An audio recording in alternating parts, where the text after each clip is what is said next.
Three, two, one. We are live.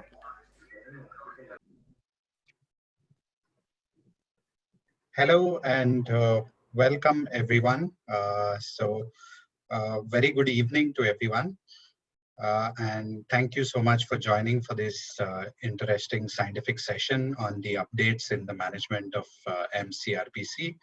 So it gives me a great pleasure to actually introduce the program director for today.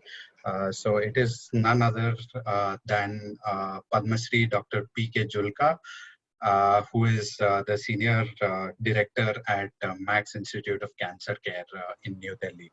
So if we could have a couple of words from Dr. Julka, and then we can continue with the rest of the program. So over to you, Dr. Julka. Thank you very much. Good evening, everybody. I think today we have a very important topic to discuss, that is the metastatic CRPC. We see so many cases every day, and in this era of precision medicine, I think most of us are getting hereditary gene panels, genetic studies done on these cases, and then we proceed further.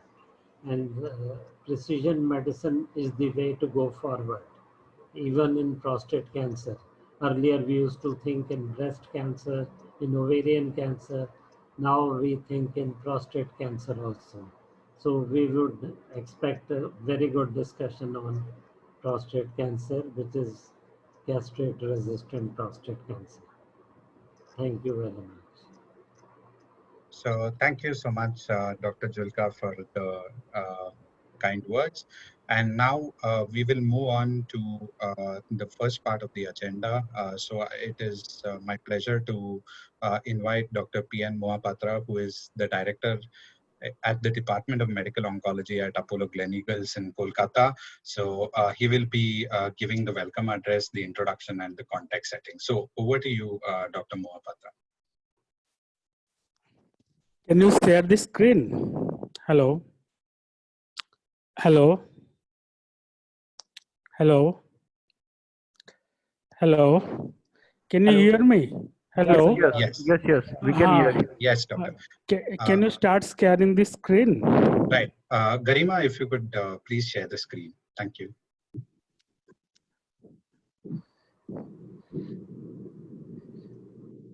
Good evening and welcome to everyone, and especially Professor Julka. Actually, I have a great bond because I passed from the same institute, and he's always an inspiration. So, and my slides are very few, actually, just to brief about prostate cancer so that I can drag you to the main meeting. Next slide. Prostate cancer, as we know, is the second most common cancer in males, actually, worldwide.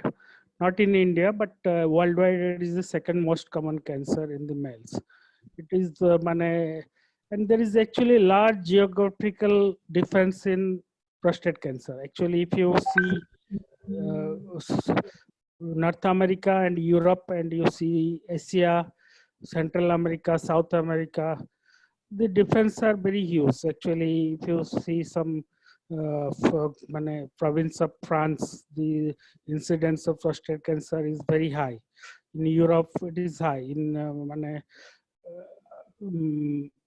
North America, it's very high. If you see India, China, they are very low. And it's not only because of the PSS screening. Maybe there are different.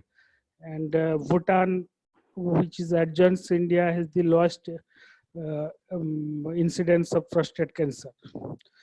So if we think prostate cancer is only a disease of the elderly, we are wrong. Actually, it's very rising very rapidly in adolescent, actually. If you see the cancer, the 2019, the epidemiology in young adult, actually, there is actually 2% rise in incidence annually in the prostate cancer in 15 to 39 years, the adolescent group. There are some prostate cancer in less than 15 years also. And actually this prostate cancer in young adolescent, they behave very badly. They don't have the prognosis of the adult patients. And actually obesity, HPV virus, drugs, foods, genetic, lot of causes are there, but it is actually, we think prostate cancer is only elderly, we are not correct. And prostate cancer, as we see the incidence and the mortality, it is the fifth cause of death for cancer in worldwide, but it is not very mortal. And if you are diagnosed with prostate cancer, we tell there are a lot of treatments available, and actually 5 years survival is good in more than 90% in prostate cancer. But in young adult, and especially if somebody have a mutation, BRCA mutation, they don't do well. They usually present with extensive disease and their course is aggressive. Next slide.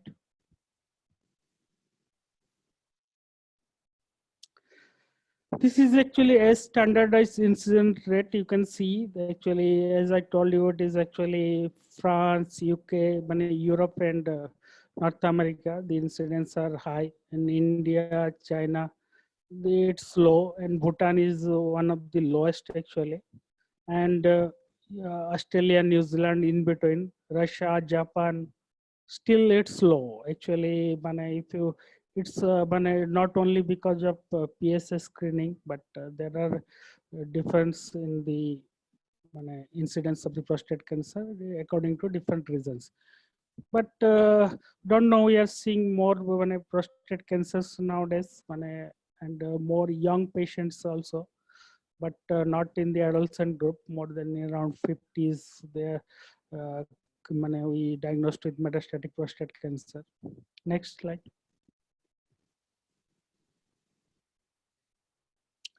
Actually, recently, there is a lot of treatment options of prostate cancer. Actually, leave aside the hormone or abiraterone or chemotherapy. Now, as we know, prostate cancer is especially the metastatic hormone refractory prostate cancer is heterogeneous. And we understand that there are 30% of the prostate cancer, they have the defect in DNA damage repair gene, which is either the BRCA1 or BRCA2 or ATM or other HRR genes. And there is actually scope of treatment for this type of patients. We understand that BRCA2 patients, they do very well and with the PARP inhibitors, but not only BRCA2, others also will benefit. BRCA2, they benefit the most. And actually olaparib now, after the ovary, breast, pancreatic, the next is prostate cancer. So we may be treating some percentage of patient with olaparib, and these are the patients actually after the chemotherapy, after the hormone therapy, we don't have much options. Actually, whatever you give, they don't do well. So we'll with the olaparib, PARP inhibitors and PSMA based therapy, the future looks good. So with this I stay and I will listen to the international speakers and other speakers. Thank you very much. Thank you so much, Dr. Mohapatra, for that crisp context setting for this particular meeting. So it gives me great pleasure now to introduce Dr. Jyoti Wadhwa, who is the Director of Medical Oncology and Hematology at Medanta Cancer Institute at Gurgaon. And she will be talking about the current status of mCRPC management in India. So over to you, Dr. Jyoti.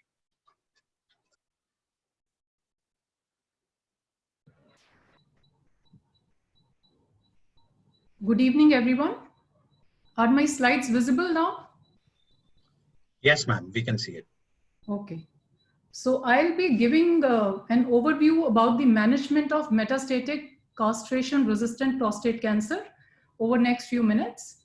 And as has already been said in the previous talk, it is the second most frequent cancer worldwide and fifth leading cause of cancer deaths in men globally. However, in India as well, the problem is increasing. And as per the most recent projections and estimates, prostate cancer is likely to find its place in the top 5 cancers in men in India as well.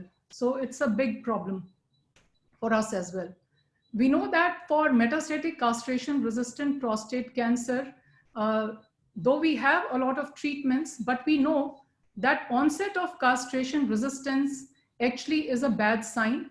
And most of these patients ultimately end up dying because of the prostate cancer rather than due to other causes. Over past 8 decades or so, there have been various landmark drug discoveries for prostate cancer. And in fact, we have had more recent approvals, including one in this year itself. And I'll be talking about all these drugs individually as well in my subsequent slides. This is how the most recent NCCN guidelines look like in terms of the first line treatment options and the second line treatment options for metastatic CRPC. How do we choose a particular treatment? Because if you see this, you have a lot to choose from and the options are a lot. How do we choose? The decision depends on the prior systemic treatments, especially the ones received for the hormone-sensitive disease state, the sites of involvement, the extent of disease involvement, whether the patient is symptomatic, asymptomatic, or maybe minimally symptomatic, what is the performance status, and what are the comorbidities in the given patient. So now let me take you through all these drugs individually. We know that mitoxantrone was the first cytotoxic drug which got approval for this indication based on the improvement in the palliation of pain rather than any improvement in the survival. Docetaxel was the first systemic therapy which demonstrated improvement in survival. And this was the trial, the TAX 327 randomized phase control trial, which demonstrated the improvement in overall survival with docetaxel, particularly in the 3-weekly schedule compared to the then standard mitoxantrone.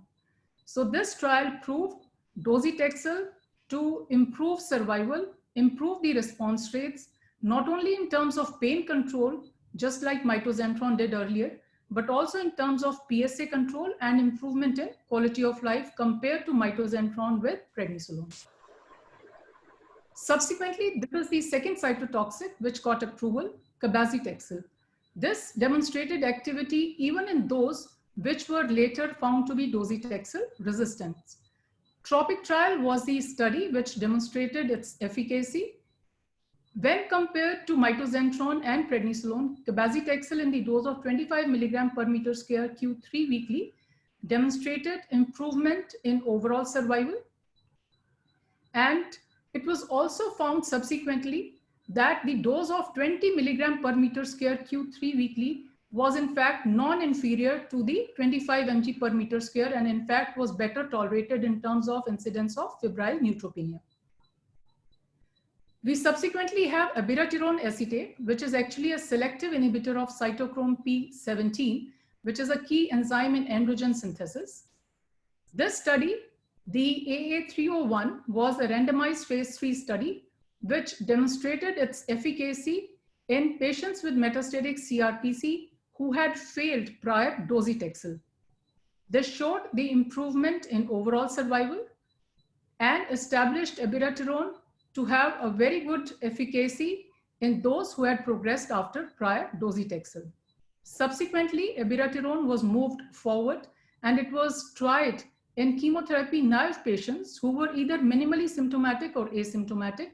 And this is the trial, AA302 trial, which demonstrated that abiraterone works in the chemotherapy naive patients also. It demonstrated improvement in overall survival and the radiographic progression-free survival. Enzalutamide was the next agent, which is targeted androgen receptor inhibitor.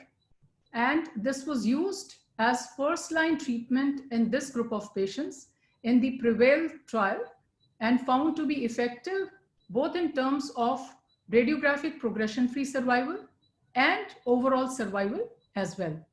And this trial thus concluded that enzalutamide was found to significantly reduce the risk of progression and death in those patients who had metastatic CRPC, and it also delayed the initiation of subsequent chemotherapy. It was subsequently tried in post-docetaxel setting. This is the trial, the AFFIRM trial, which got published in NEJM. And it again confirmed its efficacy in terms of improvement in the overall survival. And this was thus approved for this indication as well. The AFFIRM trial also revealed to us that even in those patients who were more than 75 years of age, this drug worked very well and was found to be well tolerated as well.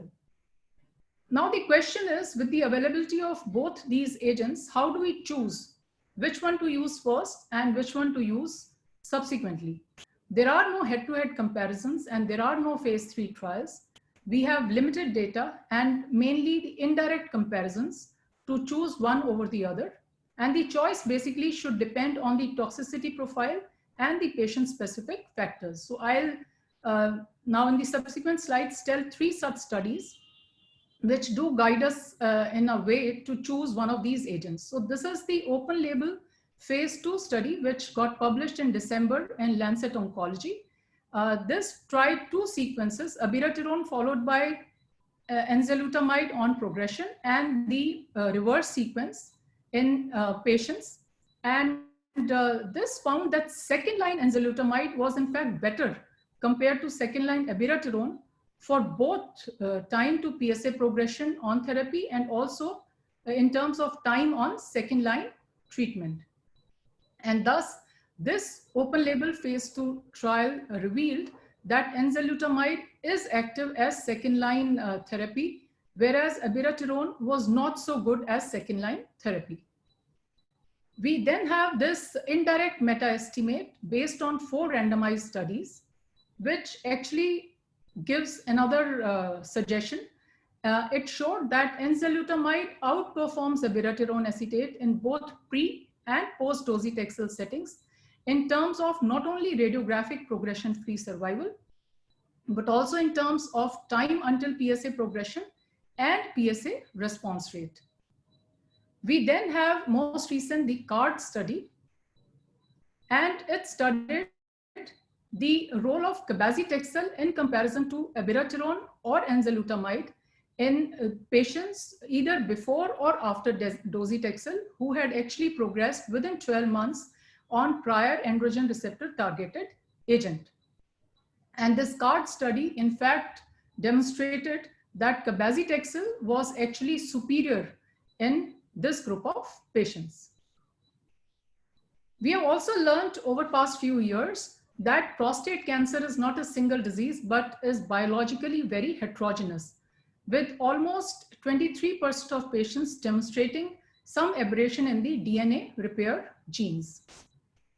We have also learned the various mechanisms which are responsible for giving resistance to abiraterone and enzalutamide. And one way to overcome this resistance, say to enzalutamide, could be addition of immunotherapy, namely pembrolizumab, to the ongoing enzalutamide once the patient developed resistance. And this is the study, the Keynote 199, which demonstrated the efficacy, significant overall response rates, significant PFS and overall survival in this group of patients when pembrolizumab was added to the ongoing enzalutamide. Another important identification has been the presence of androgen receptor splice variant number 7, and detection of this even in circulating tumor cells in patients with metastatic CRPC has revealed that this group of patients are actually primarily resistant to both abiraterone and enzalutamide, and this may act as a treatment selection marker for actually using taxanes in this group of patients. Now coming to this important revelation of aberration in DNA repair genes, particularly BRCA2, we have learned that this group of patients who have these DNA repair gene mutations actually are more aggressive. They have bigger tumor size, higher Gleason score, and more extensive nodal involvement. And now the NCCN guidelines do recommend germline genetic testing for all the patients with metastatic prostate cancer. The approval of olaparib this year in May by US FDA was based on this phase 3 trial, the PROfound trial, which demonstrated that patients with metastatic CRPC who failed prior androgen receptor targeted therapy could actually benefit significantly from olaparib compared to the already available enzalutamide or abiraterone. Thus, it's recommended currently that all men with a germline or somatic mutation in any of these genes should undergo treatment with a PARP inhibitor at some point in their treatment, especially those with a BRCA2 mutation, because this subset derives the maximal benefit from the use of PARP inhibitors. Thus, to summarize, for metastatic CRPC, we have a lot of options, namely the chemotherapy drugs, the androgen receptor targeted drugs, the immunotherapy, now the PARP inhibitors, dendritic cell therapy, and even lutetium PSMA based therapy. The sequencing of these is not so clear currently, but it should depend on the agent used upfront and the response to it. Androgen receptor splice variant number 7 is emerging as a promising biomarker to help us select either chemotherapy or ARTs for this group of patients. Patients with metastatic CRPC must undergo testing for MSI and PDL1 to identify the subset which could benefit from the addition of immunotherapy. And PARP inhibition is a definite therapeutic target in patients with BRCA1 or 2 mutations. So I'll end my talk here and I hand over to the next speaker. Thank you.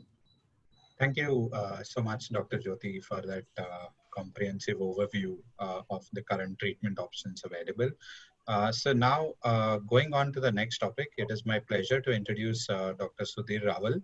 So he is the Medical Director and Chief of Genitourinary Oncology Services at RGCI in New Delhi.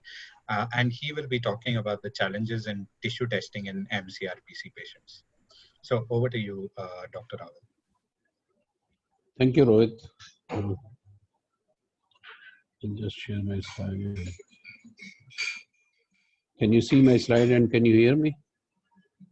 Yes, sir. It's Rohit? visible and Okay. yes, sir. Yes. Okay, thanks a lot and good evening, everybody. My topic is challenges in tissue testing in mCRPC. This is a real problem as on today in India and probably everywhere.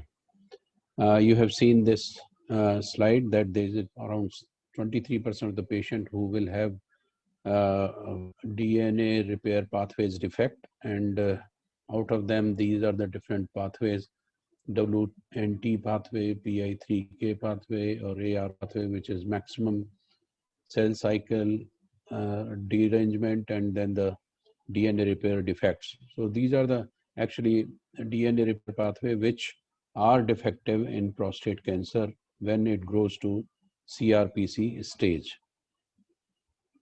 And we know that we do the testing, and the best testing probably can be done from the tissue. That depends on the which tissue, prostatic primary tissue or metastatic tissue, and those have the challenges. When we talk in about these testing, I'll be showing what are the changes. But then other option is that whole blood testing we can do, and then there is a plasma circulating tumor cells DNA can be done. These are the three options, and if you go for germline, one can use saliva for germline testing, which is easier.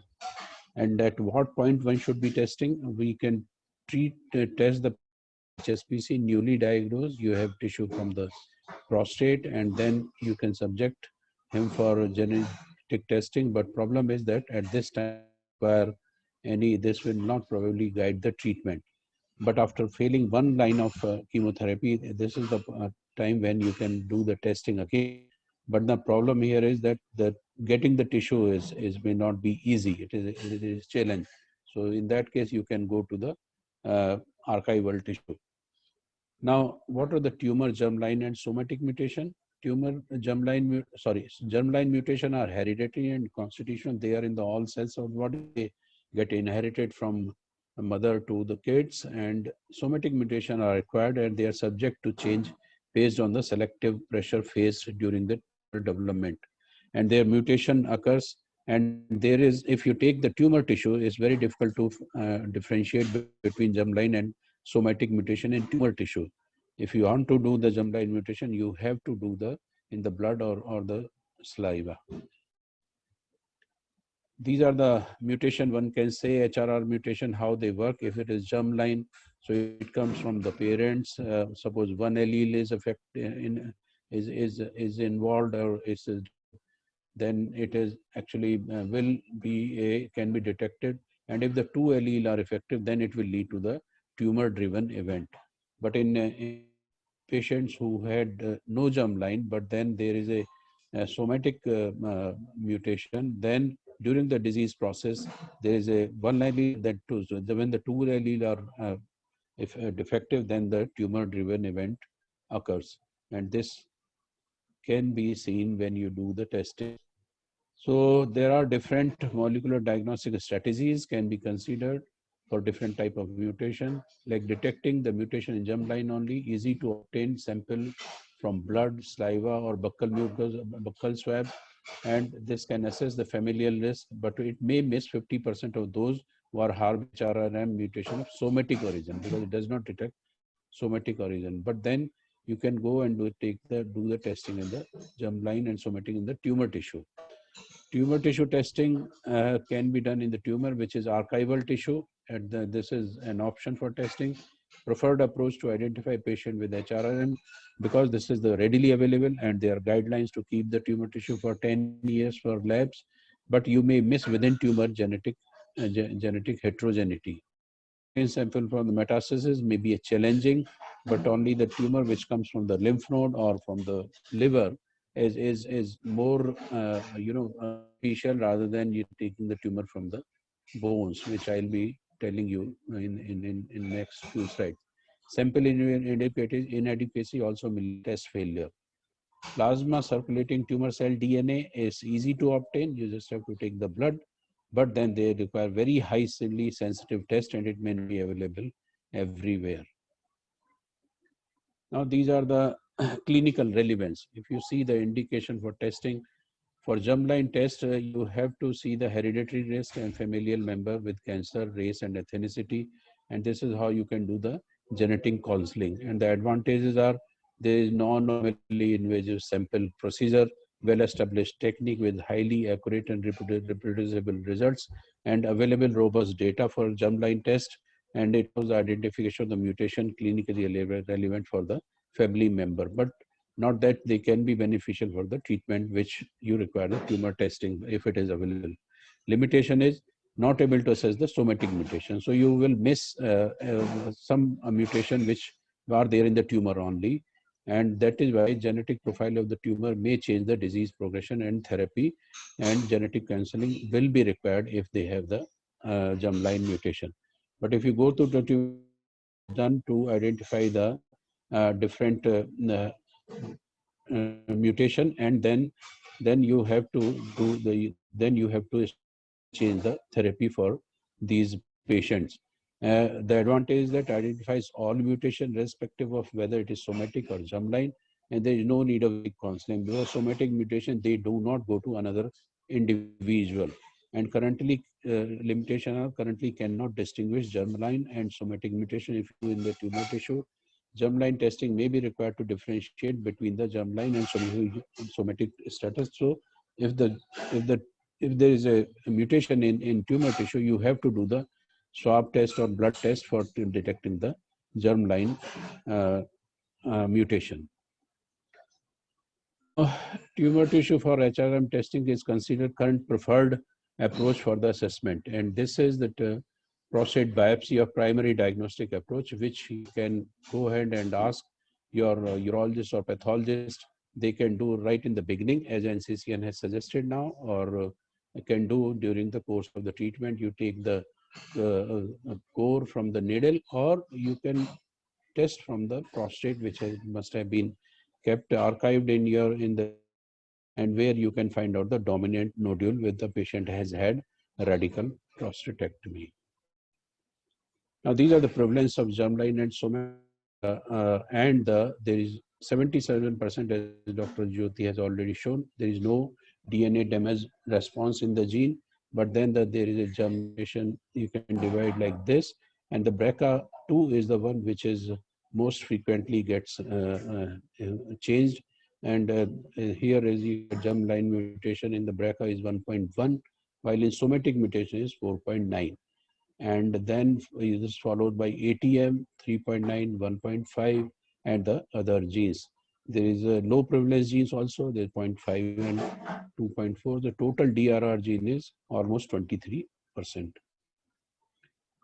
Now, testing or process overview, if the lab has, they have to have this thing. They have to have sample acquisition, blood or buccal wash from the germline tissue testing, or tumor tissue for somatic testing. Then it has to go to genetic analysis, sequence to detect the point mutation, and then one has to do MLPAs, multiplex ligation dependent probe amplification, and then you can generate the report after testing the which gene is defective and which is actually as important in what percentage. These are the genes to be tested in metastatic CRPC. You can see the prevalence. I have already told you BRCA is up to 5.3%, and gene panel. This is gene panel should include MSH2, MSH6, PMS2 along with BRCA1 and 2, ATM, PLAB2, and CHEK2. And in the absence of family or clinical feature, the genetic might be a low yield. But if you see if there is a prevalence of inherited DNA repair gene is there, then it can be up to the 11.8% in one study, which showed they studied 692 patients. So this is the problem with tumor sample. When you take the prostate cancer tumor, then you can see that there is a contamination of infiltrating normal cell, which your pathologist has to be careful, and there is a heterogeneity in that tumor. And it's not that because not all neoplastic cell may contain the mutation. So pathology review required to ensure the neoplastic cells are present, and sensitivity test method, that limitation is 5%. These are tumor sample preservation. These are the majority of the tumor will have formalin fixed paraffin embedded tissue fixation process, and which damaged and fragments the DNA. Problem with this formalin fixed tissue is that DNA gets damaged. Is that one can keep the frozen sample. We do have frozen now tissue lab, but we are not right now collecting for prostate as a fresh frozen tissue. But in many studies we have done that, and we have sent it to further studies. The advantage is that it has a good preservation of DNA, but then there is a freeze and thaw can destroy the tissue architect, and you may not be able to tell that where the cancer is. But DNA is good. Then the pathology evaluation is required, and there is turnaround time. They are not available next day report. They take around 1 week to 10 days, sometimes 2 weeks, and DNA extraction has a set protocol from the different companies who supplies the kit. So they have those steps with how the DNA you can extract, and the same is for RNA. If some study requires RNA, there's a set protocol. They set steps with the kit. Now, what are the specific criteria accreditation for medical laboratory? Is histopathology reports and blocks should be preserved for 10 years, and cytopathology reports and blocks should be preserved for 5 years nowadays. And that is why you can have the tissue which is actually has been archived. Now, recommendation are to optimize the tissue sample for genomic analysis, and these are the fixation of the tissue. It takes 8 to 48 hours in 10% buffered formalin, and then if the decalcification of the bone is required, it should be done through EDTA, not in any other agent, because otherwise you will not have the DNA yield much.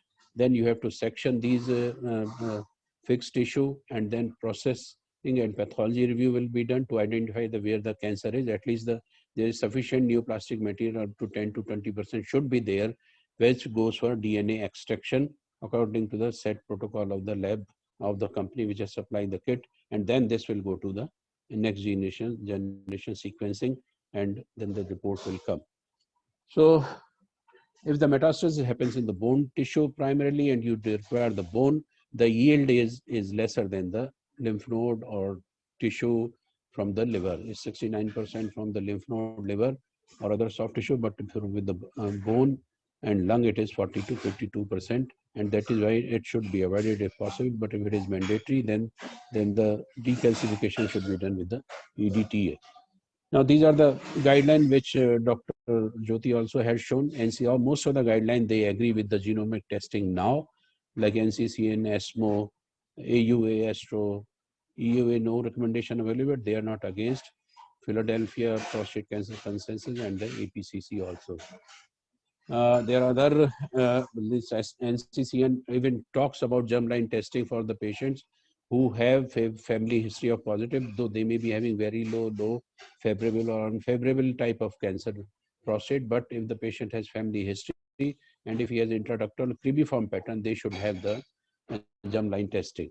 For high and very high, it should be done. They recommend, and for regional metastatic testing, it should be done. For somatics testing, molecular biomarker and tumor testing, they recommend in all the patient in the patient who have regional and metastatic tumor, not in the patients who have organ confined disease. They do not recommend the somatic testing. These are the have updated AUA, ASTRO, and SU have updated their guideline, and they have also recommended the genetic testing and the genetic counseling should be done in the patients who are having metastatic or high risk prostate cancer. Preferred algorithm for initial tissue testing should be followed by germline mutation, and it should be done in the primary tissue if it is available. If it is not, then one should go to the plasma blood test, and if it is not available, then one can go to the plasma ctDNA. Probably send, if you have the facility, then it's okay. Otherwise, send it to other places where the facility is. So as far as these tests is concerned, genetic test in the prostate and other diseases is concerned, this is a multidisciplinary approach, and everybody gets involved. It cannot happen just by referring patient to pathologist and then molecular pathologist, or maybe if he is doing that, doesn't mean that if he doesn't get the tissue, then he will not be available. He will not get the tissue because the urologist has to send the patient, radiation oncologist, medical oncologist, they all have to be part of the team so that they can send the tissue. And it involves radiologists sometime to take the tissue from the metastatic site, and other branches are also should be involved during this approach when you are treating such patients and doing the genetic testing, so that you can also ask them to family member also can get some insight that what is going to happen to them, as it is shown here that if the first degree relative is there, and if they have HRR mutation, the high risk of the having all men in that family will goes to 2.48%. For men before age 65, it is 2.87%. For men aged 65 or older is 1.92. Affected father, then the 2.35, the son will have 2.35. If the affected brother is, then it is 3.14. And if the two relatives are affected, the risk is very high, 4.39. And also second degree relatives are also having risk of developing the prostate cancer. So this has to be told to the family members and everyone. In summary, I can just say that the prostate cancer is associated with molecular heterogeneity, and NCCN guideline acknowledge this. As you have seen, I have already showed you, tumor tissue testing is considered gold standard if it is available. However, tissue, germline, and circulatory tumor cell DNA testing all have different advantage and disadvantage. In metastatic CRPC, use of archival sample can be successful, and if a tissue fails, the second biopsy of metastatic site can be taken, and then which requires MDT involvement. Circulatory tumor testing can also be considered for both germline and somatic, but then it is not widely available, and it will require the careful attention to the false positive test or false negative results. And then identifying the family history and cascade testing can help individual at the high risk in the family and other relatives. Thank you. Thank you so much for that crisp presentation, Dr. Rawal, on the current challenges that are there in India about tissue testing and mCRPC. So now it gives me a great pleasure to actually introduce Dr. Joaquin Mateo. He is a medical oncologist and the attending physician at the medical oncology department at Vall d'Hebron University Hospital at Barcelona. And he is also one of the principal investigators of the PROFOUND study. In fact, it was a part of his PhD thesis as well. So we have one of the best minds who will actually talk to us about PARP inhibitors in the metastatic CRPC setting. So apart from that, I would also like to let you know that Dr. Joaquin is also the chair of the European Society for Medical Oncology's Translational Research and Precision Medicine Working Group. So with that introduction, I would like to hand it over to Dr. Joaquin. Over to you, Dr. Joaquin, for taking us through the learnings from the PROFOUND data and how to integrate HRR testing in prostate cancer in clinical care. So thank you so much, Doctor. Over to you. Well, thank you very much, and good evening, everyone. Can you hear me well? Yes, Doctor, you are audible. Thank you very much. It's great pleasure to be here with you. I'm really sorry we cannot be meeting in person today. It would have been lovely to interact with the oncology community in India. But unfortunately, these are the times we are living, and we are forced to do this remotely, which is obviously not the same, but also give us the opportunity to reach to more people in other areas, right? So thank you for the invitation. Thank you to the rest of the panelists for your lovely presentations today. And my job over the next 45 minutes or so is gonna summarize the development of olaparib in prostate cancer, particularly focusing in the PROFOUND trial, and how do we think that we can make this happen practically for patients. So I hope you're seeing my screen now, right? Okay, you should be seeing my PowerPoint now, not like this. Yes, Doctor, it's visible. Perfect. Okay, here we are. So these are, so at the bottom you can see my contact details. I know we'll have some time for Q&A at the end, but if for any reason I don't have the chance to go back to all the questions, please feel free to reach me for further discussion. These are my disclosures, and obviously most relevant is that I've been involved in the PROFOUND trial. So I know it well, for good and for bad. So this talk is relevant because, as you were just mentioning, olaparib was recently approved. So in May, olaparib was approved by the FDA for the treatment of castration-resistant prostate cancer with HR effects. And since then, it has been approved in several countries, including India, also in Canada, in Russia, and in some countries in Eastern Asia. And we're probably going to be hearing from the European regulators really soon. And I think that Japan will come later in the year. So that's obviously a timely topic because it's the first treatment approved in prostate cancer that is going to require a companion biomarker assessment. Hence, it's going to change the way we manage patients, the diagnosis of patients. The molecular stratification is something we don't do in clinical practice right now. So this is an index of my talk for today.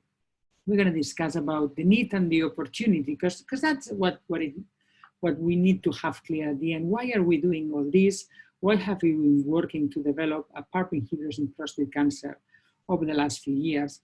I mean, we need to acknowledge that prostate cancer remains a lethal disease. And despite there have been significant advances, and my colleagues have summarized this in the previous talk, abiraterone, enzalutamide, taxane chemotherapy, radium, they have improved the prognosis of patients with advanced prostate cancer. Still, metastatic prostate cancer remains incurable, and men are dying from this disease. So there is a need for better treatment, for more treatment options, but also for a wider way to use the treatment that is gonna more likely help the patients in each individual case. And as we learn more about the genomics of the disease, we can identify and validate prognostic and predictive biomarkers for a more precise care of our patients. So I don't think we are yet at the stage of personalized medicine, but at least of precision medicine, of being able to define subgroups within the prostate cancer population that are more likely to benefit from one or another therapy. In the genomic studies we have conducted over the last few years, and this has been replicated by several other groups in the recent past, it seems clear that metastatic prostate cancer is enriched for alterations in DNA repair genes.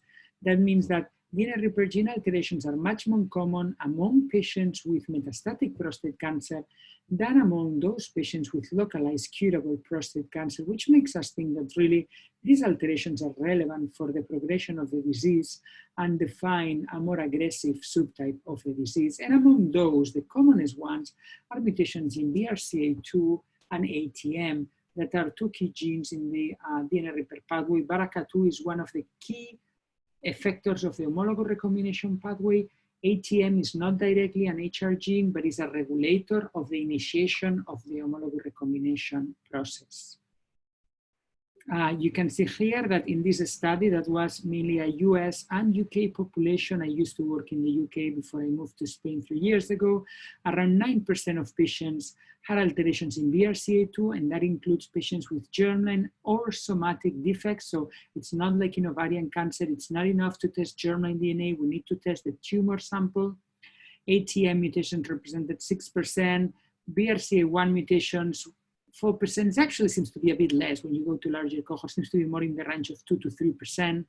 CDK12 mutations 10%, and then mismatch repair genes are mutated in a smaller proportion of genes. So, and beyond those, there are a number of genes such as PALB2, FANK, CHEK1, CHEK2 that actually are only altered in a tiny proportion of patients, less than 1 in 100.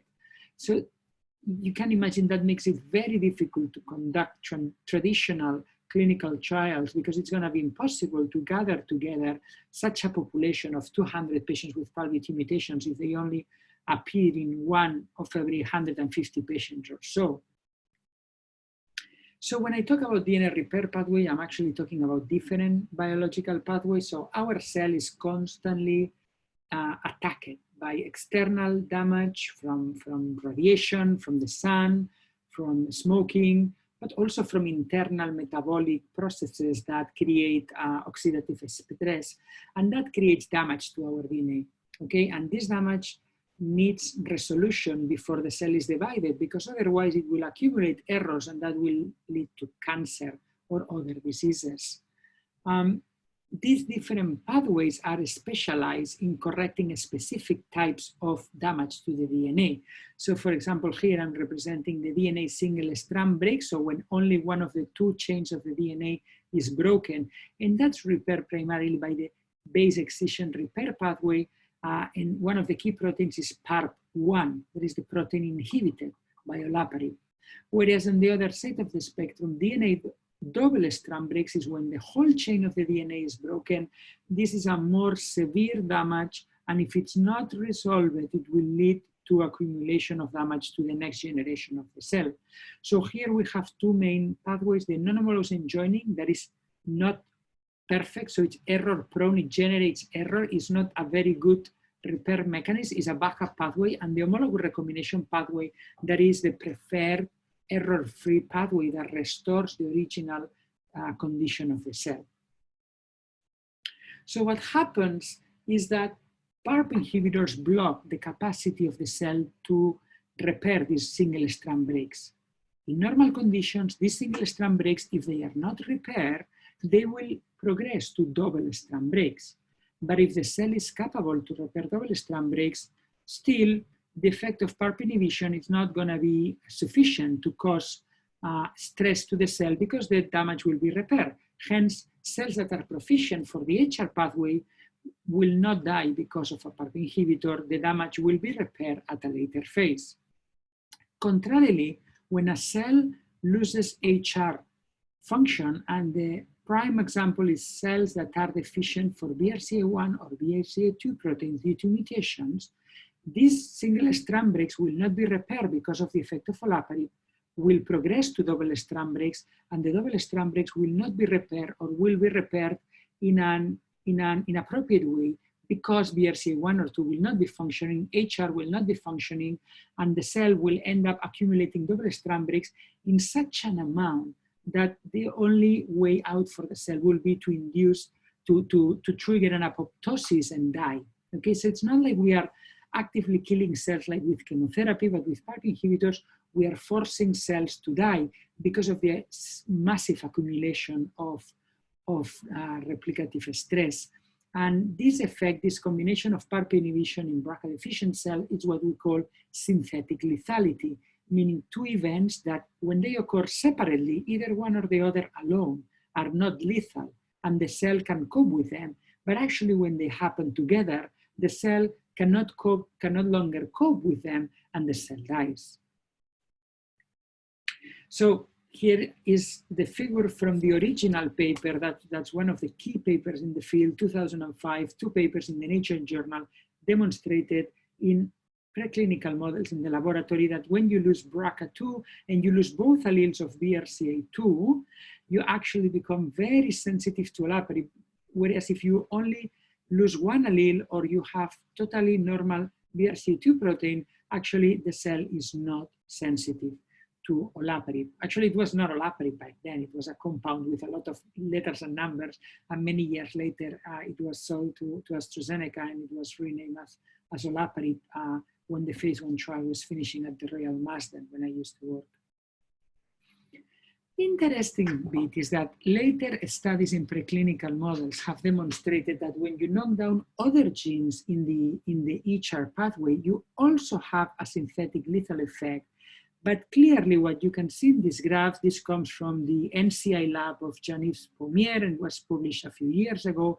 You can see here that knockdown of BRCA1 and BRCA2 cause a 2 to 3-fold increase in sensitivity compared to a BRCA proficient model.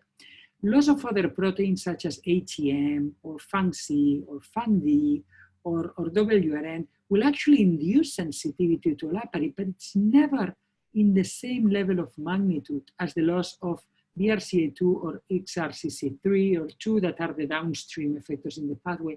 And that probably means that in part when you are losing a protein that is much higher in the pathway, there are still some ways for the pathway to compensate that. Whereas when you lose BRCA1, 2, or these other more downstream proteins, it's impossible for the cell to recover. So loss of other HR proteins induces sensitivity to olaparib, but even from olaparib models, we know there is not as much in terms of magnitude of sensitization as the loss of BRCA1 and 2.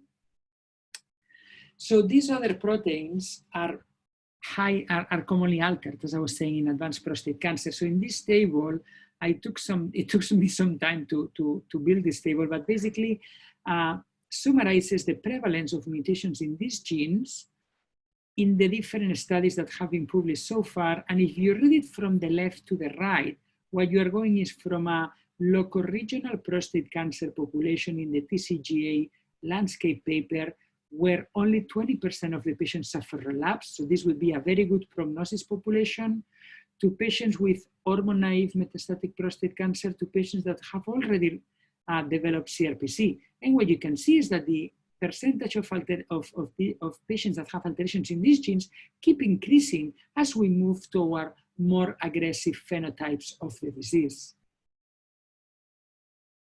And half of these alterations are germline. We proved this in a second study that was published in the New England Journal a year later after the initial study was published in Cell.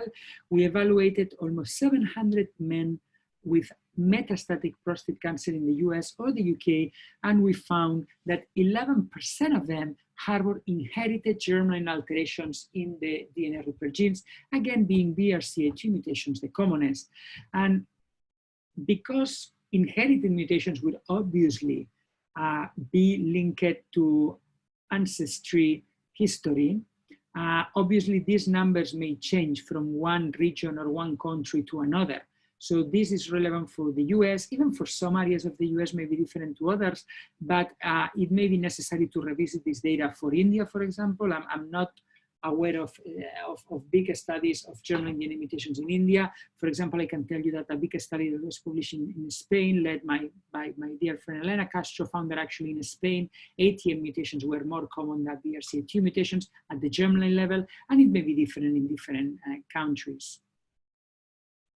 So let's move now to the clinical data from PROfound. PROfound is the randomized phase 3 trial of olaparib in metastatic prostate cancer, targeting patients with metastatic castration-resistant disease who had already progressed onto abiraterone or enzalutamide, and these patients would be randomized to treatment with olaparib or the physician choice of a second novel hormonal agent. So patients would have already progressed on abi-enza, they would receive olaparib or enza-urabi. Patients had to be found to be eligible based on a tumor tissue targeted sequencing test, looking for one of the 15 genes altered that were selected for the panel. And I'm just realizing the list of the genes is not here. I'm sorry, you can find it in the publication, but it basically includes BRCA1, BRCA2, ATM, PALB2, CDK12, ROT51, ROT54, FANK, and a few others. Patients were allocated to one or two cohorts. Cohort A, that was the primary cohort of the study, was for patients with mutations in BRCA1, BRCA2, or ATM. Cohort B was more of an exploratory cohort, including all patients with mutations in any of the other 12 genes in the panel. Patients were eligible regardless or not of prior exposure to taxane chemotherapy. So they could be pre-chemo, they could be post-chemo, but they all had to be post-abi or enza. And you can see on the left-hand side, on the right-hand side of the screen, the statistical hierarchical testing strategy for the trial. So the primary endpoint was radiographic progression-free survival by independent review in cohort A. This was reported last year and published in the New England Journal earlier this year. And then there was a series of secondary endpoints. All of them have been deemed positive until we get to the final overall survival analysis in cohort A. That is the other key secondary endpoint, which actually, I'm sorry, I cannot talk much about, but if you want to hear more, I'm gonna be presenting this data on Sunday at the presidential symposium the presidential session of the ESMO conference, which is virtual this year, so you can register online and get this data on real time. So this is the table with the characteristics of the study population. And I want to stop here for a second to give a clear message. So PROfound enrolled patients with mutations in any of 15 genes, but actually the data that we are getting back is not the same for each of these 15 genes. So you can see that actually patients with mutations in BRCA1 or BRCA2 accounted for already 35 to 40% of the study population.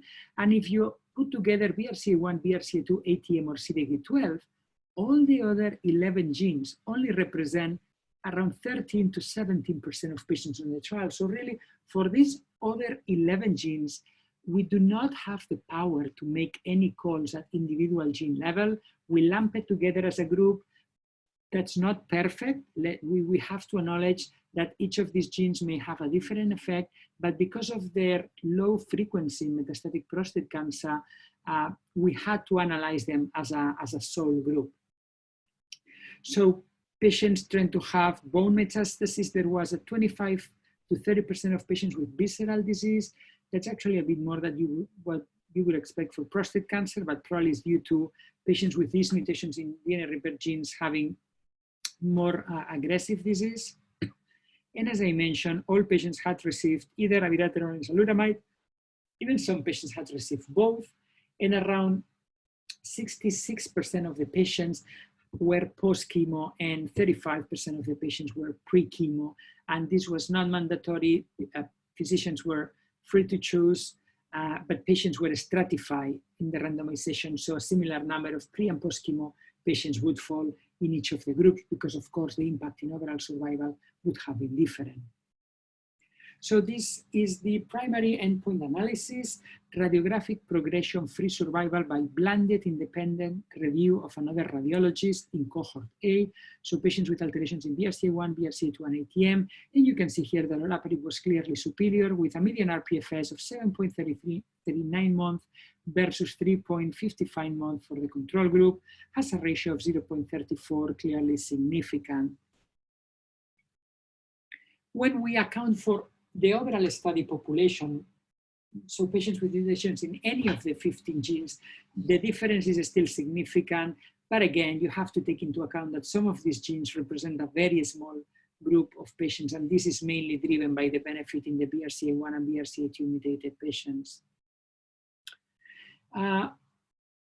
So we wanted to look at whether gene per gene effect was different, and obviously it was going to be. I mean, as we conducted profound data from the phase 2 trials, like the TOPAR trial that I ran with olaparib and others, came out and showed that the response rate were very different depending on whether you had mutation in one or another gene. So even if profound was not statistically powered for that analysis, we wanted to pursue and generate valuable data for the community in the impact of the different mutations. And you can see in this forest plot, so the dashed line is a hazard ratio of 1. So everything to the left means olaparib patients were doing better than the control arm. You can see that the difference in RPFS is striking for patients with mutations in BRCA1 or BRCA2, maybe also for RAD54, but these were a small number of patients. But actually for ATM and for CDK12, the difference was not as high, and actually the confidence interval crosses 1. Again, we cannot make claims about these genes specifically, but we cannot say that we demonstrated that in these individual genes, there was a clear superiority. Here you can see it maybe a bit better for the 4 genes, for the 3 groups with sufficient patients to conduct gene per gene analysis. You can see the difference in RPFS for BRCA1 and BRCA2 was the striking 9.8 months. And the interim analysis for overall survival that showed a positive trend, that's what we presented last year, not the final analysis that I'm presenting on Sunday, already showed a trend towards positivity for patients with BRCA1 and BRCA2. So it seems that the effect of olaparib in this population is very, very potent. For patients with ATM, we didn't see much of a difference in their RPFS compared to the control. We saw the overall survival course maybe splitting a bit here, but we need to wait for the final analysis to be reported to make more claims on ATM. And for CDK12, actually, we saw that those patients did very, very poorly on the control arm, seems to be doing a bit better on olaparib, also seems to have a bit more of overall survival, but again, we need more mature data here. So this was the interim overall survival for cohort A that showed a trend towards favoring olaparib, but was not sufficient to call it positive yet, but it was only an interim analysis, and we planned this final analysis per protocol that we are presenting this week. So we also analyzed already several quality of life related endpoints, and we are actually very reassured that the effect in the population is truly beneficial.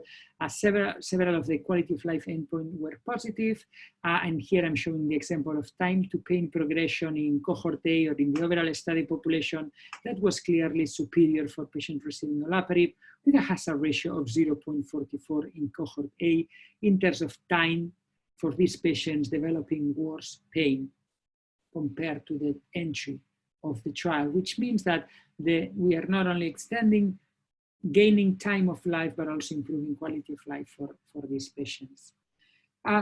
In terms of tolerability, of course, this is a new drug, a new class of drugs for those of us treating prostate cancer. It has been around for a while in the ovarian cancer field. What can we expect when we're treating patients with olaparib? How should we manage these patients? These are important questions for physicians. So the most common side effect of olaparib is anemia. Okay, so low hemoglobin, and it's seen in almost half of the patients, and actually in 20% or so of the patients is severe, grade 3 or higher, and requires interrupting the dose or even reducing the dose. The good news is actually in many of the occasions, if you reduce the dose, it's going to be enough for the hemoglobin to recover and to continue the treatment, okay? Other toxicities such as nausea, anorexia, diarrhea, or vomiting may be present in some patients, but when they appear, they are normally mild, grade 1, so they do not require much intervention, or maybe they require some concomitant medication, but they are easy to manage, and they only get severe in less than 2% of patients or so. So it's a drug that is well tolerated, but we have to keep an eye on the blood counts. And if a patient has severe bone marrow infiltration and a poor bone marrow function, we need to be vigilant of the patient developing anemia and interrupt the dose if necessary. It was also interesting that in the primary analysis, we found 4% of patients having thromboembolic events in the lungs. This has never been described for olaparib before in other tumor types. So actually, these were all mild events, radiological findings in asymptomatic patients. So it's difficult to say whether there is a true causal relation or it's just because these are cancer patients and patients on the control arm were dropping early for the trial and patients on olaparib kept having scans. We don't know. But I think at least it has to be a warning for physicians. If you have a patient on olaparib, at least you have that develop any respiratory symptom, keep in mind that there may be a risk of thromboembolic event and just check it with your scans and act appropriately. But no other preventive measures are recommended based on the current data. So in conclusion, the PROfound trial demonstrated that olaparib provides a statistically significant and clinically meaningful improvement in radiographic progression-free survival for patients with CRPC after one hormonal agent and HR mutations, particularly those in cohort A, compared to a second hormonal agent. Olaparib also provided benefit in terms of the overall study population, but when we look at the gene per gene level analysis, clearly the most a strong effect is seen in patients with BRCA1 and BRCA2 alterations. Olaparib provided benefit across multiple clinical and quality of life endpoints, including a favorable trend in the overall survival analysis that will be updated later this week with the final analysis at ESMO. The tolerability profile is very acceptable with the side effects being primarily the ones that have already been described in the ovarian cancer studies, primarily anemia and very mild gastrointestinal toxicity. And for me, what is most important beyond olaparib itself is that PROfound is the first positive phase 3 trial evaluating a molecular biomarker targeted approach for treating prostate cancer. And this highlights the need for implementing genomic testing in clinical practice for advanced prostate cancer patients. So the obvious question is, how do we do that? I mean, we heard from the previous speaker some of the technical aspects on how to pursue this testing, and I think that was quite enlightening. But we have to admit this is new for us. This is new for prostate cancer physicians. This is new for urologists. And the worst thing that can happen is that actually people get threatened by the uncertainty or the unknown of this testing. So we have to talk about it, educate the community, and train the community to be able to run this test and interpret the data from this test so we can then make a good use of olaparib for our patients. So over the last year, since we reported the PROfound data, several entities, including the NCCN, ESMO, AUA, ASTRO, EAU, and others have updated their clinical guidelines to recommend genomic testing for all patients with metastatic prostate cancer, both at somatic and germline level. Normally, these guidelines would not exactly define which genes to test and whether they recommend testing first tissue or cell-free DNA. And this is in part for clinical guidelines, particularly, for example, I work in Europe, every country or every region will have a different regulatory framework. So they provide general recommendations of all patients with metastatic prostate cancer should be tested for HR genes. And if they have an HR mutation in the tumor, they should be tested for germline DNA to rule out that this is an inherited mutation. The NCCN guidelines were actually the pioneer in incorporating these recommendations. They recommend biomarker testing in tumor tissue for all patients with metastatic prostate cancer, and they say that at least we have to include HR genes and mismatch repair genes in this testing analysis. And for patients that have localized disease of high risk or very high risk, they still recommend at least germline testing, because even if somatic testing is not going to change management, because we have not proved that we have to manage localized prostate cancer any different based on HR status yet. Clearly, at least, they suggest to do germline testing to identify potential families at risk of prostate, pancreatic, breast, or ovarian cancer, and this is very relevant.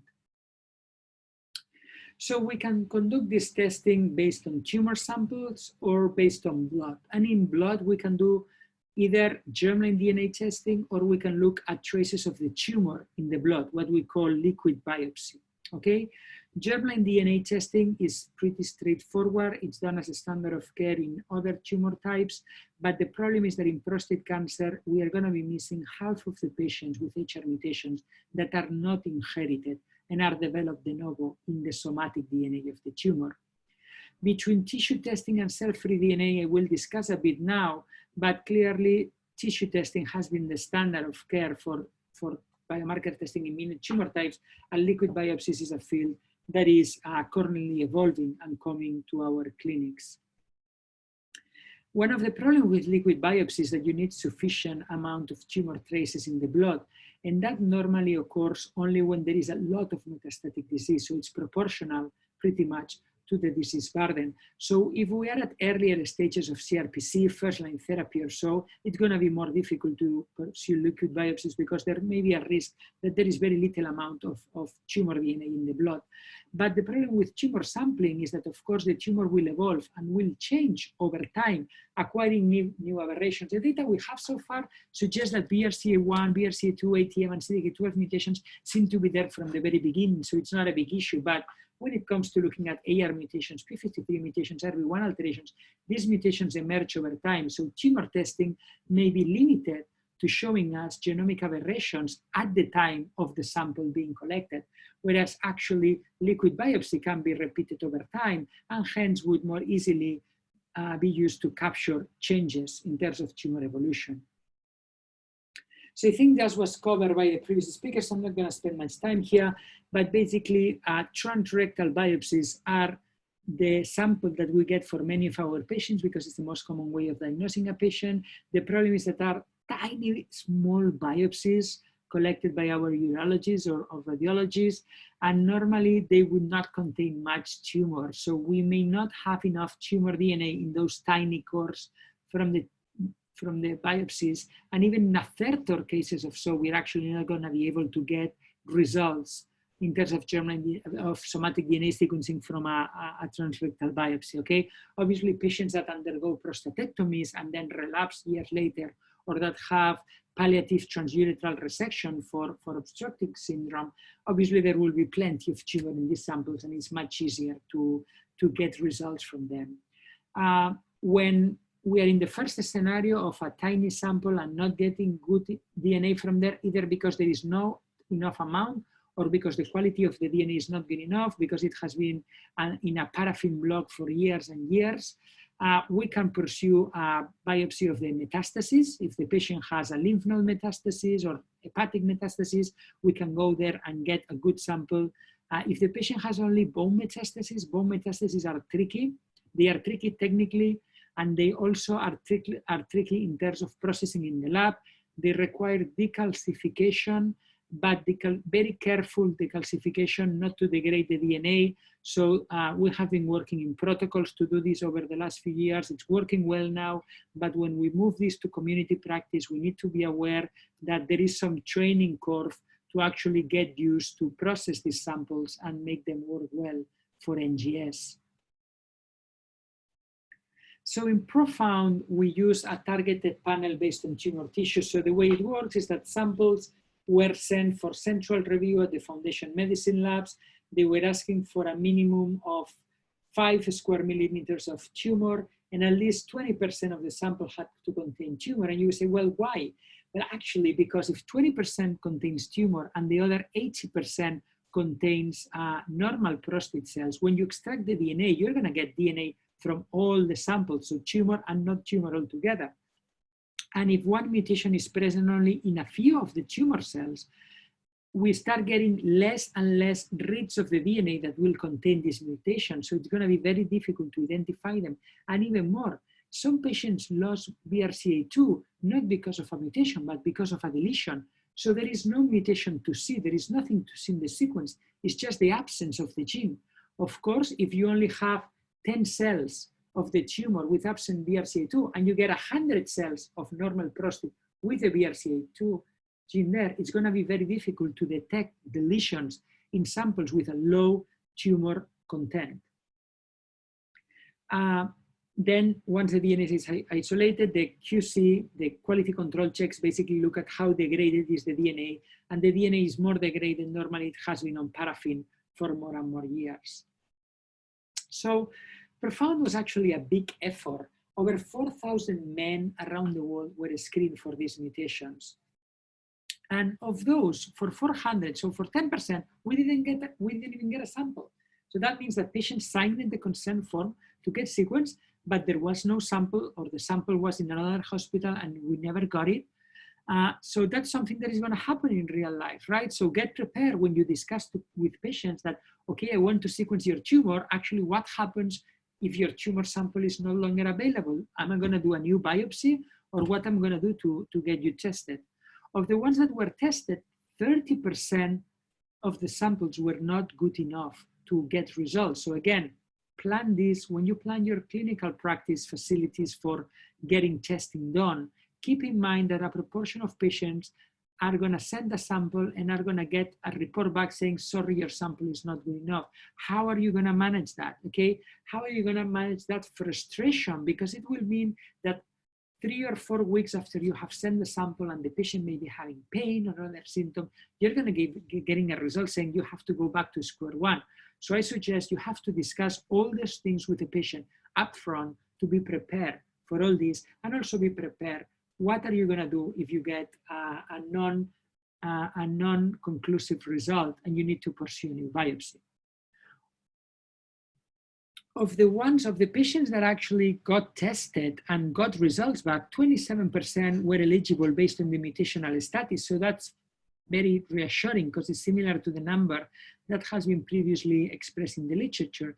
But actually, of the 778 patients that were found HR positive, only half of the patients got into the trial. And of course, it was a clinical trial. So maybe patients just decided not to go on the trial, or maybe they had another option of another trial.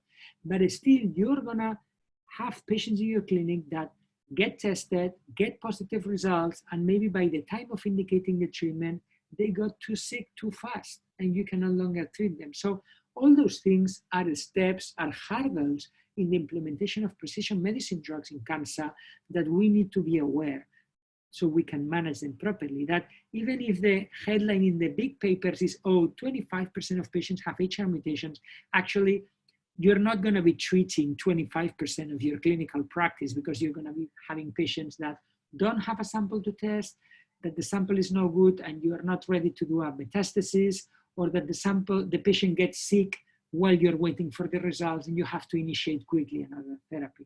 This happens in real life, and the best way to be prepared for it is to acknowledge that these things are going to happen in your clinical practice. So digging a bit into the quality control issue of the prostate biopsies that were received, as I was mentioning, age seems to be relevant. So if the sample has been on paraffin for many years, it's more likely that the tissue is not going to be good enough. So you can see here the percentage of samples that pass quality control. So samples that had been on paraffin for more than 10 years, less than half of the samples were good enough to get results back. So how can we improve this process? So first of all, getting better samples. And as more and more hospitals are now moving towards MRI-guided prostate biopsies, hopefully we can get bigger chunks of tumor in our diagnostic samples. Second is that we keep in mind when we do our diagnosis of prostate cancer that maybe 5 years later, that patient will have metastatic disease and we will need to sequence his samples. So when we pursue biopsies, try to get extra tissue and preserve it separately in case it is needed for genomic testing in the future. And something we are changing here at our institution, for example, is that when we diagnose a patient with metastatic disease, sometimes, well, we already know he has metastasis. We don't need comprehensive biopsies of the whole prostate, like 12 cores, so we just do 1 or 2. No, Even if we know the patient has metastatic disease, we need to collect additional tumor samples for sequencing. So that's what I usually define as, please don't get me the last bit of spare tissue, because it's going to be very difficult that I can actually work with it. Try to store the FFPE blocks in control environment with low humidity and a stable temperature to reduce the risk of oxidation and degradation of the DNA. Use FFPE-specific DNA extraction kits. That's actually pretty standard in any genomics lab. And consider that sometimes you're going to need to biopsy the metastases. And for patients with bone biopsies, look around you and see if in your team you are ready to do bone biopsies and process them accordingly. So the bottom line message here is that we need to work together, urologists, oncologists, interventional radiologists, and pathologists, to readapt our diagnostic pathway in prostate cancer, so our institutions are ready to implement this testing for our patients. Because otherwise, why would we have a drug if we don't have the capability of identifying the patients that are going to benefit? So just a last bit about, so sometimes people ask me like, oh, should I test the primary tumor or the metastasis, right? So I told you DNA repair mutations are clearly enriched in metastatic prostate cancer, but what we have seen so far is that if we take a population of patients with metastatic prostate cancer, like this one, and we published this earlier this year, if we take a population of 400 patients with metastatic disease and we go to their primary tumors, actually the prevalence of BRCA2 mutations and other HR mutations is the same as we found in the metastases. Meaning these are not disease, these mutations do not appear de novo as the disease evolves over the years, but they are already present in the primary tumor. So if your primary sample is good enough in terms of quality, that should be enough to identify those mutations if they exist. And for a subset of this paper, of these patients in this paper, we actually managed to get several samples years later. Okay, and what we see here is that for this gene, so what you see in color are mutations that were identified new, and when you see in blue are deletions that were identified new later on that were not present in the primary tumor. And you can see that for BRCA1 or ATM, there are practically no changes, and all the changes are in AR, P53, RB1, PTEN. So if you are interested for any reason in looking at AR mutations, RB1, P53, you probably need to biopsy the metastasis again in the evolution of the disease. If you're interested in BRCA2 mutations, probably it's good enough that you go with the primary tumor. So the other question is, should we do liquid biopsies to avoid the frustration of not having results from primary tumor biopsies? Well, actually, as I said at the beginning, some liquid biopsies are not going to work because there is not enough tumor DNA. It is true that as the disease evolves in later stages, patients that have more metastatic burden, probably there is going to be more amount, okay? But cell-free DNA is diluted, is composed of tumor DNA in the blood and non-tumoral DNA in the blood. So like when you go for a run, because you're trying to get to the bus, or because you're jogging or whatever, your muscle cells are going to be secreting DNA, normal cell DNA to the blood. So there is circulating tumor DNA and circulating free non-tumor DNA. And if the amount of tumor DNA in the blood is very little, again, there is going to be a dilution that is going to make it very difficult for detecting deep deletions of BRCA2 and other genes. So I think that these liquid biopsy tests need to be proven to be clinically valuable in prospective trials. And for example, the Triton trial of rucaparib included evaluation of liquid biopsies, and they found that in their liquid biopsy samples, they more often found more mutations in ATM than in their tumor samples. But I still don't know what it means. Does it mean that this was a true mutation that was not picked, or that we find more noise in some of the liquid biopsies? So we need to carefully validate the clinical benefit of each of these tests when we assess PARP inhibitors.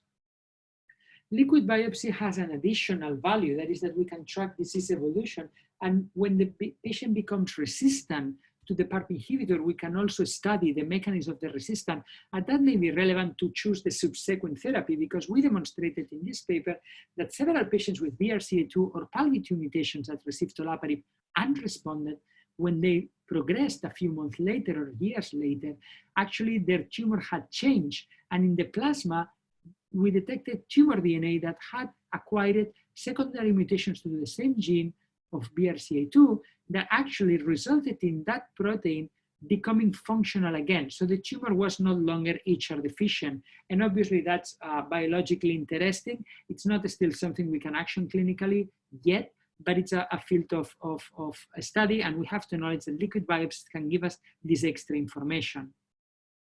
So how do I see tumor testing now for HR genes in prostate cancer?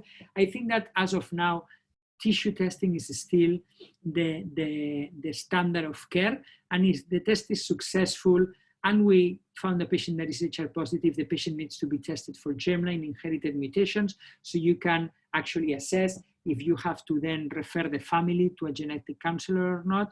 If the test is unsuccessful or the tissue is not available, then you can consider rebiopsying the disease or doing a liquid biopsy. If there is no mutation, actually there is very little added value in doing germline DNA, although some will argue that you may be missing some mutations, and if there is a strong family history, there may be still value in pursuing that. But that changes, and actually only a few weeks ago, the FDA has validated 2 liquid biopsy tests. So this is something that will probably change, and our priorities may change in the next few years as these tests become validated and available. So what may happen in the future is that because the patient would have been diagnosed based on a prostate biopsy, we would have the tissue, we would test the biopsy, but then if 3 years later the patient has become resistant to several therapies, and I want to study the genomics of the tumor again, maybe then I will not be pursuing another biopsy, but then I'll be happy to do a liquid biopsy and compare it with the tumor sample that I already have from the beginning. So my summary from today. Molecular testing is helpful to identify clinically relevant prognostic, predictive, and response biomarkers in prostate cancer. PARP inhibitors are the first step for precision medicine, but also other drugs will come down the line. PROfound is the first positive precision medicine phase 3 trial in prostate cancer with favorable RPFS and OS data. Tolerability profile of olaparib is well tolerated, but anemia is what has to be monitored more closely, and those modifications may be needed. And now there is a need to move testing beyond academic centers and make it accessible for patients around the globe in community practices, because otherwise we're going to be creating disparities in access to the treatment based on inequalities in access to testing. We need to be aware that a proportion of prostate cancer biopsies are going to fail NGS testing because of quality issues. So we need to incorporate NGS into the diagnostic tissue and into the diagnostic process and preserve those samples from the beginning. Metastatic biopsies are safer in terms of quality, but are technically challenging. And liquid biopsies may be an alternative. And as they are clinically qualified and validated, they may become a very powerful tool in the very near future. That's all from me. Actually, thank you very much for your attention and your attendance today to this talk, and I'll be happy to enter into the discussion with the rest of the panelists.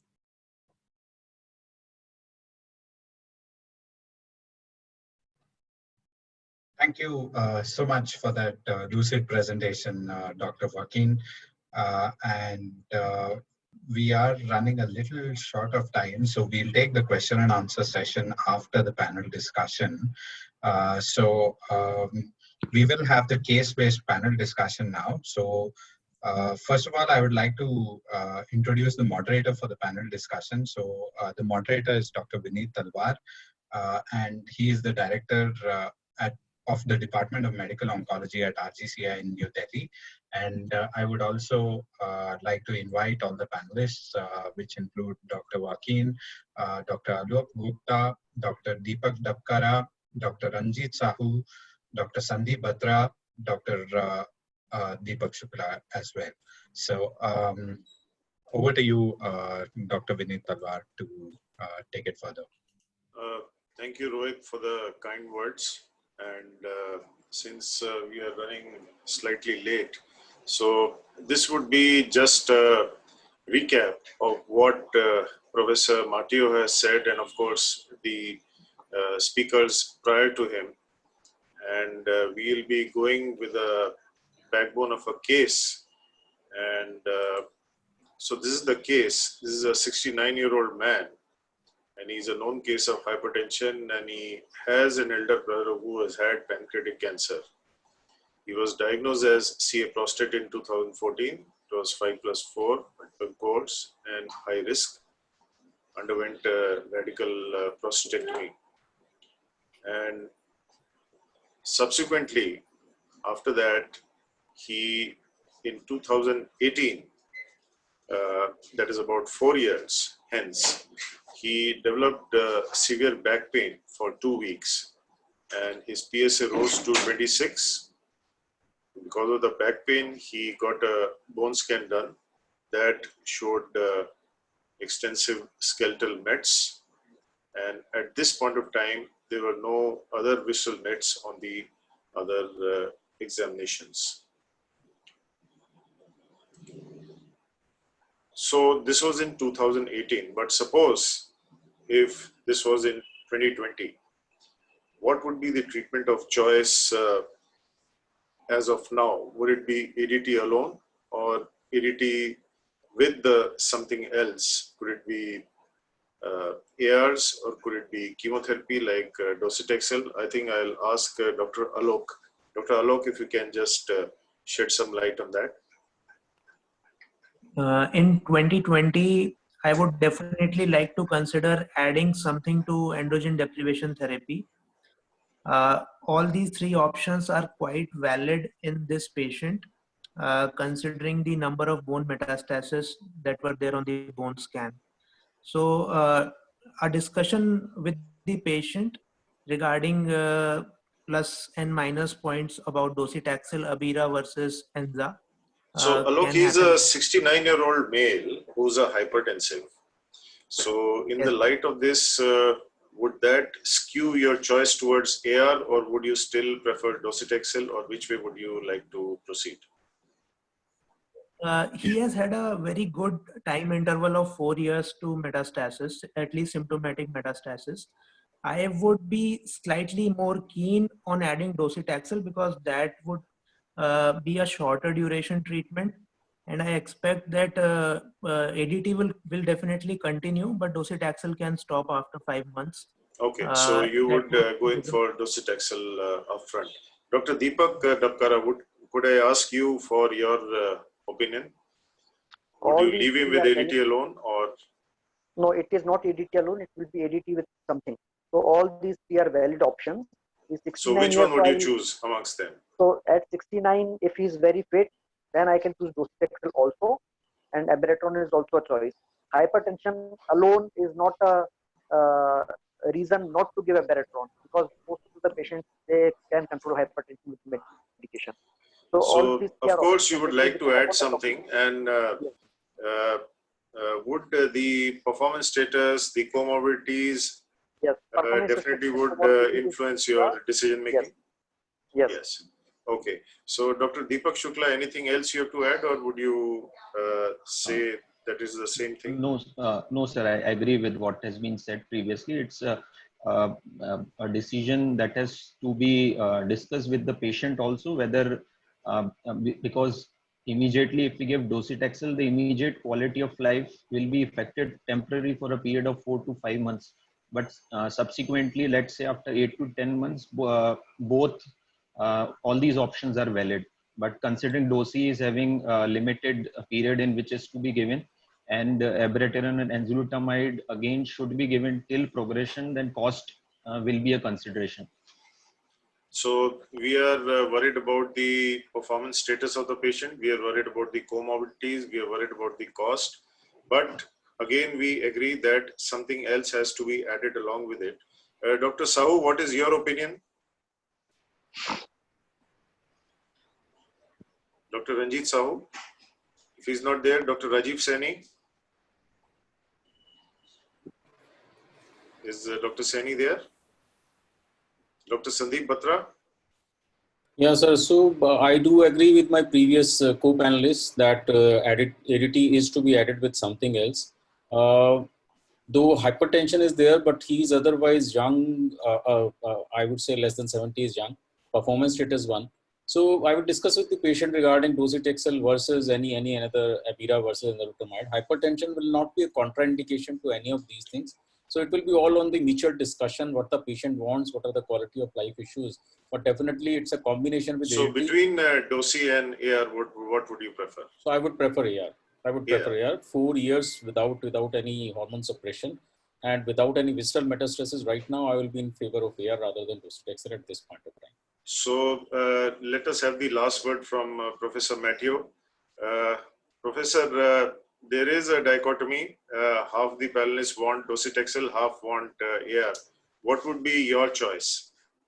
I have to say, I probably won't have the luxury of choosing because here in Spain, we only have the option of docetaxel in hormone-naive prostate cancer. Okay. So Okay.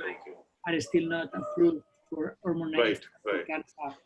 I mean, So, there is another factor that you have to take into consideration is that with docetaxel, you get 6 cycles of chemo and that's it. And if the patient responds very well, you can try to use it again years later down the line, whereas Avienza means a prolonged treatment. So I think both are good options. We don't have head-to-head data. I would probably be more inclined to use chemo first in a young patient to, give him that treatment here and then avoid side effects in the long term. But I think both options are reasonable. okay. So coming to docetaxel, Dr. Sandeep, if you have used it in CSPC, can you again use it in CRPC? Say the duration is more than 12 months or the duration is less than 12 months. So as such, there is no trial of data which has supported this, that if you have used it in the HSPC setting, what was the outcome in the HRPC setting. But as Dr. Matteo said, the longer you move away from the taxane, there are possibilities of using the same in the resistant setting, probably when you are more than 12 months away. And we draw this analogy from the platinum agents we use in other malignancies. So more the merrier. So if it is more than 12 months, there is a possibility of reinstitution of the taxanes. There was a subset analysis of GTAG 15 trial which went contrary to this thought process. I'll ask Professor Matteo straight. Professor, you have any thoughts on this? The GTAG 15 subset showed that it was contrary to our popular belief that, if you have a longer interval period from CSPC to CRPC, then you can reuse docetaxel, or would you think against? It's tricky, right? Because I don't think we have enough data to make a judgment. I can tell you here in our hospital guidelines, we have agreed that if the patient receives docetaxel in the hormone-naive setting and the RPFS is for over 2 years, we consider reusing it, but we acknowledge that 2 years is a completely arbitrary point, and there is, in my opinion, not yet good clinical data to support it. So do you have any arbitrary cutoff after which you reuse, or say you don't use any cutoff in between? So we only reuse it if the patient did well for at least 2 years after 2 years. the exposure. Okay. Short of 2 years, then you would switch over to the others. Thank you. So, Dr. Alok, is cabazitaxel better than docetaxel? If so, why? If not, why? So in first line CRPC setting, we know that it was a non-inferior trial, and I mean, both of them were equivalent. So generally in our practice, cabazitaxel is used after docetaxel, as it is supposed to work on some resistant mechanisms. So there is some data that cabazitaxel is better than docetaxel, but whether it is in the clinical practice, I'm not very. Dr. Deepak Shukla, can you make a comment on this? So based, I think in the Firstana trial, the quality of life was well preserved with docetaxel as compared to cabazitaxel 25 milligram per meter square. Yeah. So docetaxel continues to be the option that is used initially as compared to cabazitaxel. Right. So another thought process which has come after the card trial, Dr. Sandeep, if the patient progresses within 12 months or more than 12 months, do you think there would be a change in the treatment planning? So progressed within 12 months of ARs versus taxanes. Correct. Within 12 months of AR use or within 12 months of This was progressed in less than 12 months with prior alternative AR treatment before or after docetaxel. So I think cabazitaxel gets some preference over docetaxel based on the CAR data because it showed better results than abiraterone and enzalutamide as far as radiological PFS was concerned. Is Dr. Ranjit Sahu there? No. Dr. Deepak Dabkara, can you give any comments? If the patient has progressed within 12 months of one AR targeted therapy, and then I will like to choose cabazitaxel instead of another AR targeted therapy based on this trial. Dr. Matteo, do you think this is a practice changing trial as far as the treatment paradigms are concerned? Well, I mean, yes and no. Yes, because it clearly demonstrates that switching hormonal agent is not the best strategy and switching to Kavasi is better. No, because in many countries it was already the standard of care. Like, for example, here we are not allowed to give, the national health system here will not reimburse for a second hormonal agent. Okay, okay, thank you. Any role of bone modifying agents when this patient is CSPC or this patient is CRPC? Dr. Batra? So I think Stampede trial did not show any additional benefit of adding any bone modifying agent to the CSPC. However, because these patients are frequently low on bone mineral density and we are using androgen blockade, 3 to 4 monthly, rather quarterly, I am using these agents. Still don't have sufficient data to say whether that really helps in such patients or not. But in CRPC, would you advocate or yes. Still you are skeptical? Yes, CRPC, yes. CRPC, yes, definitely. Dr. Deepak Shukla, what is your view? So, sir, in CSPC, I'm not using currently. In CRPC, initially for a year, I'm using it monthly and then changing it to 3 monthly. And preferably, because of cost constraints, zoledronic acid is the preferred. Yeah, I think we'll come agent. to that later. Yeah. Dr. Deepak, any change in views or the same? If the patient is having a high PREX score in hormone sensitive disease, then zoledronic acid 5 mg once a year or denosumab 60 mg every 6 months I am using based on the osteoporosis management. We are talking about the bone mets per se. Osteoporosis, of course, this article was there in NEJM where you could use this skewed dose. I don't know why they used 5 milligram instead of 4 milligrams.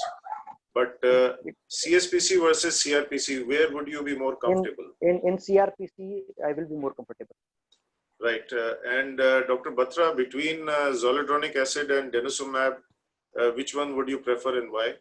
So denosumab, the basic trial which brought this denosumab to the fore showed a better, the pain points, the radiological progression was survival better with denosumab, almost to the tune of about 15%. So definitely my preference, if cost is not a constraint, will be denosumab.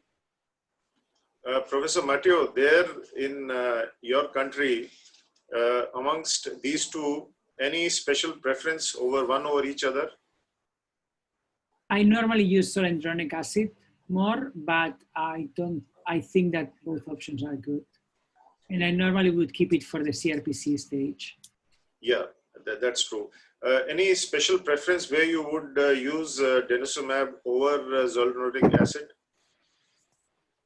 Well, I guess that is difficult if you use it for prevention, where we usually use zoledronic acid, that in patients that would already have had metastatic fractures, where probably I would be more inclined to consider denosumab.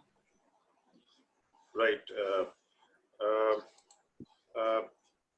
Dr. Alok, when you use abiraterone and enzalutamide, any sequencing you follow or you think which one is better than the other in CRPC?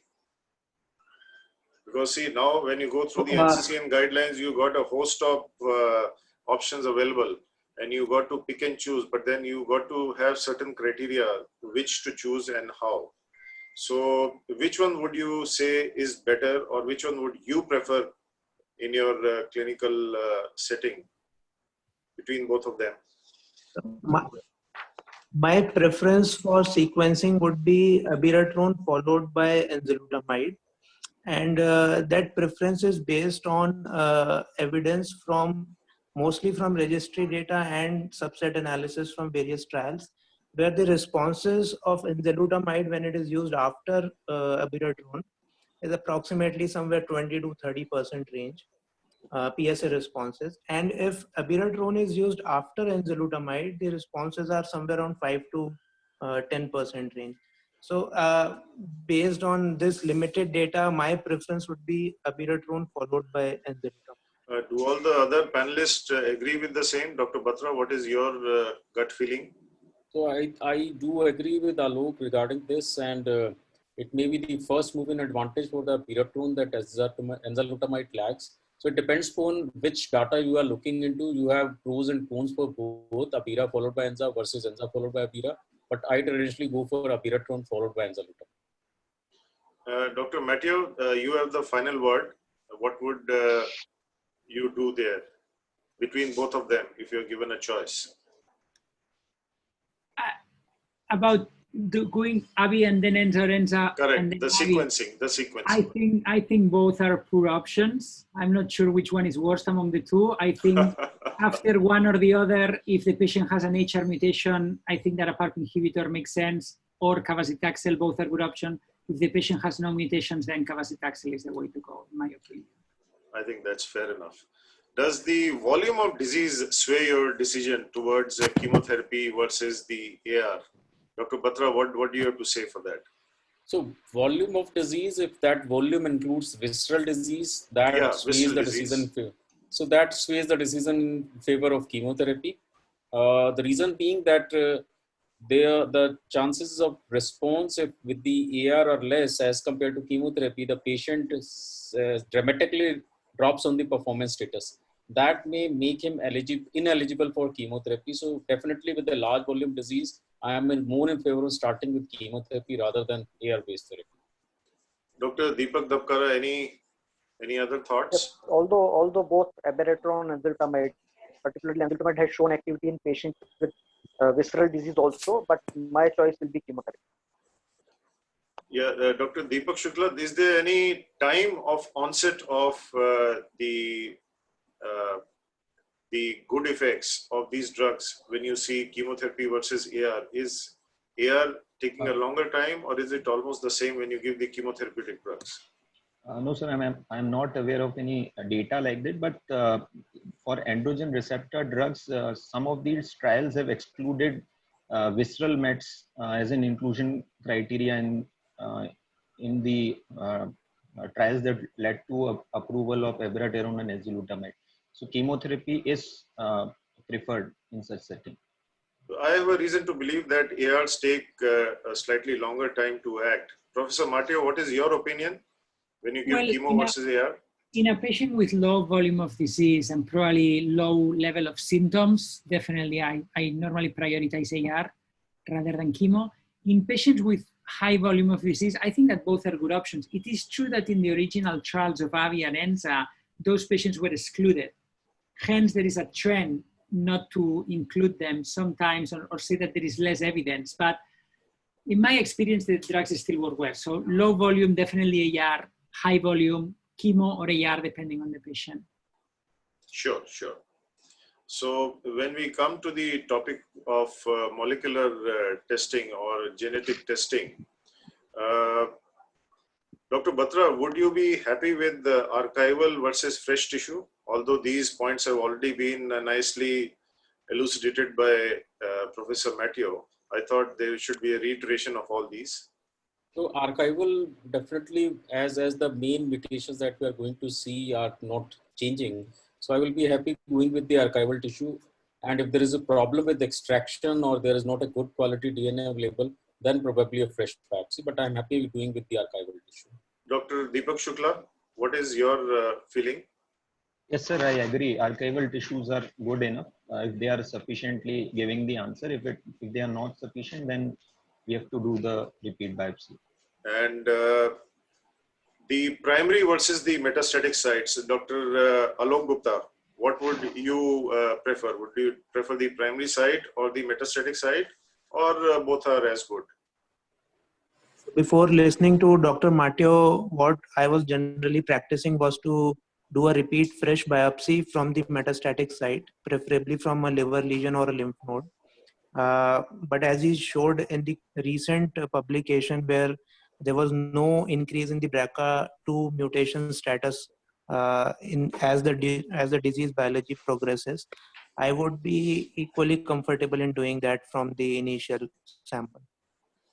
Yeah, so I think this has also been a revelation to me, thanks to Professor Matteo. Now I have a reason to believe that primary and metastatic site would give us the same answer. Isn't it true, Professor Matteo? Well, for HR genes, yes, most likely the primary tumor is going to be good enough. And to be honest, from a practical perspective, I don't see any one of us doing fresh biopsies in all our metastatic prostate cancer patients.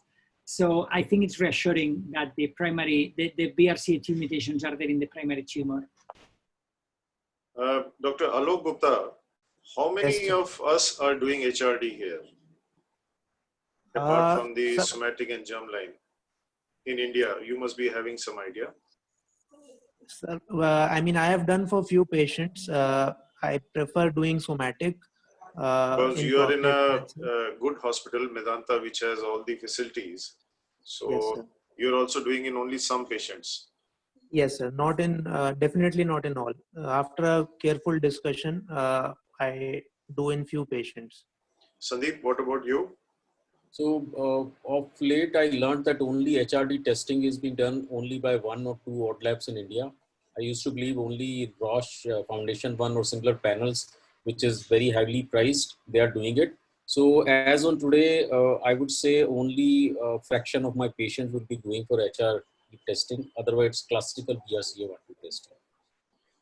And Dr. Deepak Dapkara, would you check Very for germline or would you check for somatic also, given a choice? both, Both. Why? typically both. Reason? Unlike ovary or the other tumors, here you find that, you know, the somatic percentage is also quite high as compared to the germline. So I think you're right that we'll be doing both of them. And Dr. Sandeep Batra, what are the samples which you take for testing? And how do you test it? So for the germline, it is the blood sample, routine blood sample we are sending. And for the somatic, it's a tumor tissue, whether archival or a fresh biopsy is to be sent. So since we are more accustomed doing the BRCA testing in ovarian and breast cancers, so we usually send from the blood first as a germline testing. When it returns negative, then we send the tissue for the somatic testing. However, if the time is less, suppose we are at the end of the road, I would prefer sending both the tests simultaneously so as to get the results. But in prostate, paradoxically, you find that the somatic mutations are also there. Won't you do it on tissue for both of them, or would you do blood and tissue both? So if I'm doing only BRCA1 and 2, I will be doing it on the blood. But if they are returned as negative and we have already hit at the end of the road for all the treatments, I would be sending for the somatic testing, which takes care of not only BRCA1, 2, but other HRD genes also. So let us have a finality from Professor Matteo. If you can just reiterate the testing paradigm. I mean, I think if the objective is to identify patients who may benefit from olaparib, I think we have to start with somatic because that is where you're going to find the patients. The germline is very important to identify those patients that need family assessment.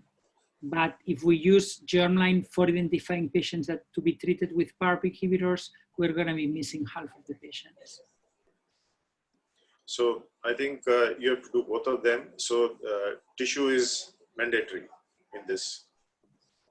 I think it's, I'm not sure it's mandatory, but it's the way to go. It's the preferred way to go. Of course, if you have no access to tissue, it is true that doing germline will be better than doing nothing. But, right. Dr. Deepak Shukla, which patient should be tested for germline mutations? So, sir, as already discussed previously, so all high-risk metastatic prostate cancer should be discussed. In addition, patients in early stages who are having positive family history of malignancy, particularly pancreatic cancer, these are the candidates whom we should go for a familial germline testing or germline testing. Yeah, you're absolutely right. Patients who have familial history and patients who are metastatic, they are the ones who have to be tested for these mutations. I'll put a question across to Professor Matteo. When we take the history in these patients, is it prudent to take history from the other perspective also? Because the mutation might be harbored in the females also, even in prostate cancer. totally, it is very important that we interrogate for family history, including both male and female, so we capture cases of breast and cancer patients. And it is very important that when our colleagues treating breast cancer and ovarian cancer do family histories, they ask about prostate cancer. And this is a big unmet need. Many of the community treating ovarian and prostate cancer and ovarian and breast cancer still do not recognize prostate cancer as a BRCA-associated tumor, and we need to explain that to them as many times as necessary. They need to screen for prostate cancers in the family.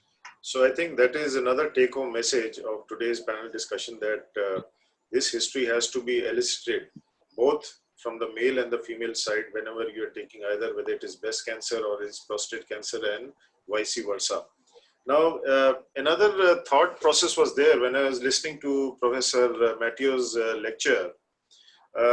You had BRCA1 and BRCA2 positivity, which was very high. Along with that, you had ATM and CDK12 in the study in which you were the PI.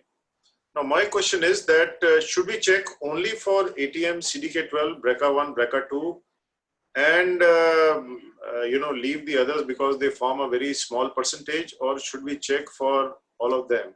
I am speaking of from a very practical point of view. Yeah, well, as far as it also depends on the labeling of the drug in each country, right? That's first of all. Second, to be honest, when you plan a multi-gene NGS assay, there is no much extra cost or extra technical difficulty by adding more genes. So when it comes to a panel testing, and this is what we do with genes, we do panel testing, so it's not the traditional Sanger sequencing. If we do panel testing, I think that doing a comprehensive panel is a more efficient way of using the sample. Okay, fair enough. So we continue with our case. He was treated with abiraterone and prednisolone and also with ADT. PSA came down, he became asymptomatic, and for about a couple of years. Again, he started having easy fatigability and he had pain in the abdomen. When the PSA was tested at this point of time, it was about 24 nanograms per mils, and he was having castrate levels of testosterone. Did a PET, PSMA PET, that showed lesions now from the bones. It had progressed to the lymph nodes, and he also had multiple liver mets at this point of time. So further line of therapy, what would be the role of PARP inhibitors? What would be the role of immunotherapy? Dr. Alok, how would you like to proceed? So two things. One, I would want to start this patient on docetaxel. And second, I would want to explore the presence of any HRR gene mutations. Anything which give you a clue, which said that you would like to explore the possibility of HRR? Because the elder brother had pancreatic cancer, and moreover, now it's a metastatic CRPC state. So I guess that's fair enough. Dr. Sandeep, you want to add anything? No, same point. Start with the docetaxel as soon as possible, and in the meanwhile arrange for the somatic tissue testing.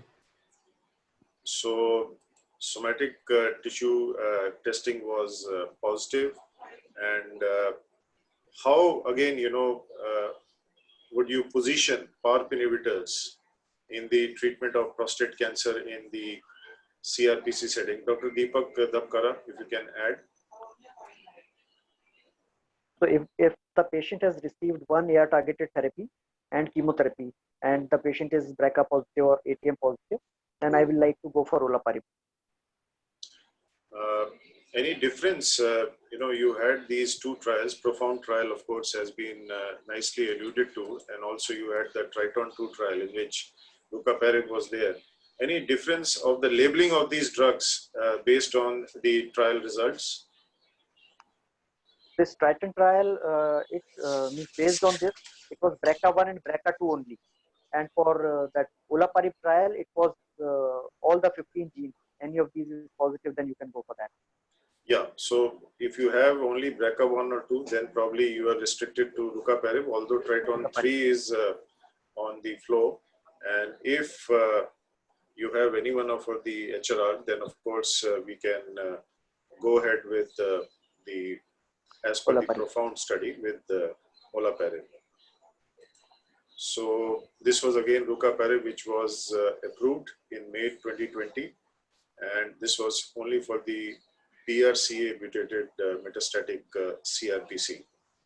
Now, since we are talking about BRCA mutations, any role of platinums in these patients? Anybody can, Dr. Alok, if you can say a few words about platinum. So definitely, I mean, yes, presence of BRCA mutation increases the sensitivity to platinums. But I have used it even without testing BRCA mutations in few patients, and sometimes I find it works very well. Professor Matteo, does the same, thank you, Alok. Professor Matteo, does that apply to prostate also, the way it has applied to the other organs like ovary? Well, clearly we don't have as much data by far, right? And we don't have trials checking that. I have used platinum in patients that for some reason were not eligible for PARP trials. And in the BRCA population, at least, I have seen good responses. Okay. But it's difficult to say about the other genes. I just haven't had the chance to treat many patients like that. I think that platinum may be an option, but I fear we are never going to have the trial data that we need. We are going to be running a phase 2 trial of carboplatin in patients with HR deficiencies here on my side, but still, it will be a small trial. So. Okay, fair enough. I think we have exhausted our time and we are 5 minutes beyond our time. This discussion could go on and on since this is a very interesting topic. I think I'll just stop here and pause, and I thank my esteemed panelists for giving an insight, and of course, Professor Matteo to give a reiteration as to what the talks have been prior, and I hand over back to the organizers. Rohit, please. Thank you. Yes. Thank you, Dr. Vineet, for the moderation of the panel discussion. It was very insightful as well. So over to the next part of the topic. So we have Dr. H.P. Singh, who is the HOD of Medical Oncology at Army Hospital at RNR. So I would now hand it over to Dr. H.P. Singh for the concluding remarks. Over to you, sir. Good evening, my fellow panelists and colleagues. It has been a pleasure listening to all of you. And I remember from the past old days, prostate cancer was simple orchidectomy and bicalutamide, and that the story used to finish there. And since then, we have walked a long way with abiraterone, enzalutamide, docetaxel, now pembrolizumab, and we have this new emerging drug, olaparib. So a lot of homework for us to do for the clinicians and the trialists, what sequence to use them, how to combine them in a practice. So that is going to be a lot of challenges and a lot of work for us to do. I would like to thank Dr. Matthew for really introducing this molecule in a nice way to us, Dr. Julka sir for organizing the conference, Dr. Jyoti with her brilliant as usual presentation she always does, Dr. Sudhir Rawal for the molecular part, and Dr. Vineet Talwar, this panelist, to get us to the brass tacks of how to deal with the prostate cancer. To all the audiences who actively participated, thanks to you. To the organizers for excellently organizing this conference, and to AstraZeneca especially for inventing this molecule. Till we meet again with a new molecule next time. Thank you all very much. Thank you so much, and have a nice day, everyone. And special thanks, of course, to Dr. Joaquin as well. And with that, I think we will now close the session. Thank you. Thank you very much. It was a pleasure.